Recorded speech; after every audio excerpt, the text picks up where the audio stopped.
Our weather top stories across the nation on this Friday include a very high UV index in portions of the nation, plus a wildfire threat that'll be impacting portions of the western U.S.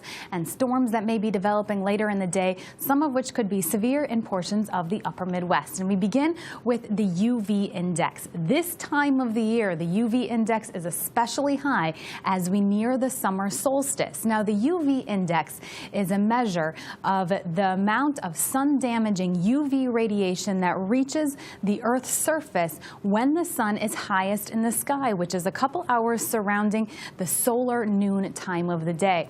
Now, in the wintertime, when there's quite a bit of cloud cover, that UV index is fairly minimal. But this time of the year, as we head toward the summer solstice, we can get into that high and very high range quite quickly. And that's when sunburn does happen quickly. So here's the forecast UV index across the nation today. Of course, you'll notice it's especially warm across the Four Corners region.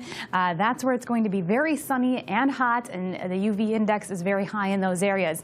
But even across the Ohio Valley and into the upper Midwest, we have UV indices that will be into that 8 to 9 range. So using precaution to protect your skin will be especially important throughout the weekend and into the coming weeks. Setting the forecast into motion, a couple things to point out. Some soggy conditions impacting portions of New England. Storms possible across portions of North Dakota through this afternoon, as well as dry and windy conditions that will be impacting portions of the West, which means that if a wildfire were to start in those areas, it would spread quite quickly under those conditions today. So we do have a severe threat that includes a slight risk across much of North Dakota throughout the afternoon today.